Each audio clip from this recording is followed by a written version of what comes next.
At 23 years old, Anthony Edwards is redefining what it means to be a playoff performer, because he's not just putting up big numbers, he's taking down the biggest names in the process. In back-to-back postseasons, Edwards has been on a mission to slay the NBA's biggest giants. I mean, we're talking about a kid in his early 20s who's already stared down living legends and sent them packing. Kevin Durant and Devin Booker, check. Nikola Jokic, the reigning MVP at the time, check. And now, after this first round, Luka Dončić and LeBron James, also check. The term giant killer gets thrown around a lot, but night after night, Edwards is making it literally apply to him. He's not intimidated by the big names or by the history or by the hype. In fact, he seems to love hunting the league's biggest stars. I love the fact that everybody want the Lakers to win. That's how it's supposed to be.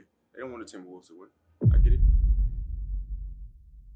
Now, the legend of Anthony Edwards as the giant killer truly began in last year's postseason, as the Minnesota Timberwolves entered as underdogs against KD's Suns in the first round. But what did Edwards do? Well, he bounced them in a clean sweep. And in the clinching Game 4, Edwards dropped a 40-point, 9-rebound, 6-assist masterpiece, outdueling both Durant and Booker in their own house. And after finishing off Phoenix, Edwards even made sure to let his childhood idol Durant know who came out on top. I'm excited to play with him this summer, man. Talk a little trash and let him know I sent him home. We had a 22-year-old grinning and chirping at a future Hall of Famer he just eliminated. He wasn't being disrespectful, he was being fearless, and that series announced something that was loud and clear. Anthony Edwards had arrived, and he did not care who was in front of him.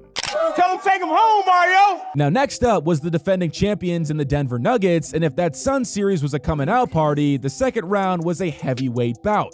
Edwards versus Jokic, the young phenom versus the league's best big man, and Edwards did not back down, not even an inch. Shot clock at 7. He'll dance. Great cut over, and a shot. Sizing him up, spinning around, and from Jokic. Knocked away by Edwards! In Game 1 at Denver, he walked into the Champs Arena and hung up 43 points on the Nuggets, leading Minnesota to a statement road win. Now that set the tone for a grueling series, as night after night, Edwards went at the Nuggets with the same aggression. And by the end of the series, the Timberwolves had done something that was unthinkable. They knocked out the champs in a 7-game series, with Anthony Edwards being the driving force. And it wasn't empty numbers either. Ant-Man filled up the stat sheet and the win column, as in those playoffs, he put up 27 points, 7 rebounds, and 6.5 assists per night while shooting a scorching 40% from 3. And the scariest part, the man was just 22 years old. He was supposed to be too young for this, too inexperienced to take over a playoff game. But instead, he played with a swagger like he'd been there for a dozen times before, beating 2 Western Conference powerhouses back-to-back. During that stretch of time, Anthony Edwards proved to the world that he was in fact a different breed. That he didn't want to just show up and participate in the postseason, he wanted to dominate it.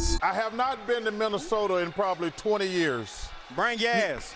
Now, you'd think after that kind of star-making playoff run, Anthony Edwards would be all over the headlines. But this past regular season, the spotlight in the NBA drifted elsewhere. The media was busy hyping up the Boston Celtics, dissecting a blockbuster Luka Dončić trade, and celebrating LeBron's every milestone. And meanwhile in Minnesota, Edwards just quietly had one of the best seasons of his career, and almost nobody seemed to notice. But he didn't need the chatter, he just went out and leveled up, as Edwards posted career highs across the board, proving that last season was just a preview. His scoring jumped to 27 points per game, ranking amongst the top 5 in the league. He became a legitimate deep threat, improving his three-point shot to about 39%, a big leap that made defenses pay for sagging off of him. And while doing all of that, he also upped his playmaking to a career-best 4.5 assists per game. In other words, he became an elite shooter without losing any of that explosive athleticism that makes him a terror going to the rim. I mean, we're talking about a 23-year-old who turned himself into a complete offensive force. And yet, because he wasn't in a major market or stirring up drama, a lot of fans and pundits kind of forgot about Ant this year. There was no MVP buzz, no constant ESPN segments. The Timberwolves had a good season, but they weren't dominating the headlines. It's almost as if the collective NBA world said, cool, the Wolves upset some teams, now let's move on to the usual suspects. But that's the thing about Anthony Edwards, he doesn't need your attention in January or February, because this man is built for April. He was quietly sharpening his tools all season, waiting for the moment he could remind everybody exactly who he is. And as this year's postseason arrived, those who had forgotten about Ant-Man were about to get a very loud wake-up call.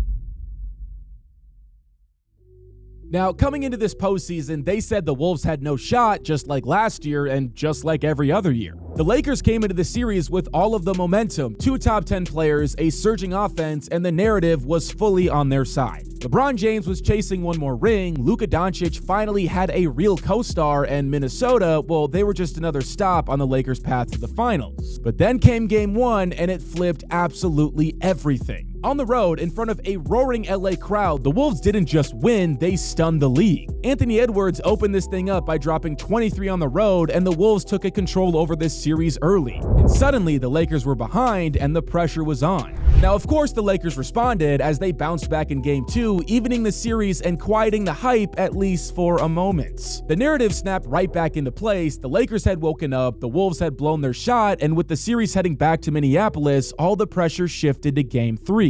And that is where Anthony Edwards took over. He didn't dominate the whole game, he waited, he bided his time, and then when the fourth quarter hit, that man turned up. Minnesota pulled away late behind Edwards' all-around brilliant performance, 29 points, 8 rebounds and 8 assists, and a handful of huge plays in crunch time. Luka was tired, LeBron was frustrated, and Anthony Edwards, he looked like he wanted all of the smoke. But it was Game 4 that truly changed everything. Because this wasn't just a win, it was a statement, it was Ant's best game of the series, and maybe the best of his career. I'm talking 43 points on 9 rebounds with 6 assists, he hit tough shot after tough shots. And when the Lakers fought back and tied up the game in the final minute, he drove straight at Bron, drew the foul call, and calmly hit both free throws to seal the deal. Now, you can talk about Luka's shot making, you can celebrate LeBron's legacy, but in that moment, the best player on the court was a 23-year-old wearing a Timberwolves jersey. And just like that, the series was 3-1, and Game 5 would finish the job, but the real damage had already been done.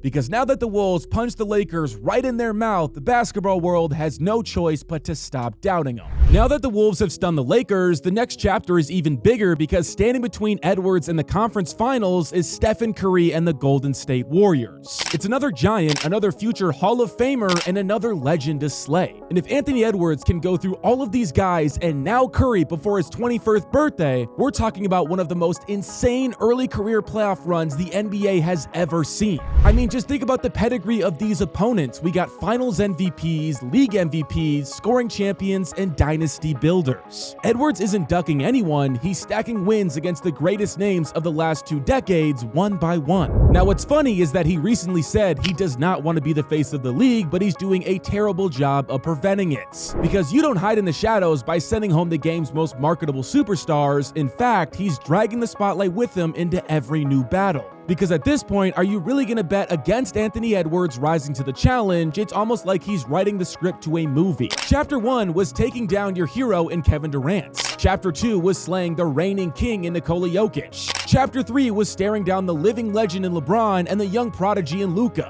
And Chapter 4 is to battle the dynasty that is Stephen Curry and the Golden State Warriors. And if he conquers all of them, if he leads Minnesota into the NBA Finals after running through that gauntlet, we will remember this as the start of an all-time legacy. Not just as a hot playoff streak, but the beginning of one of the greatest playoff runs we have ever seen.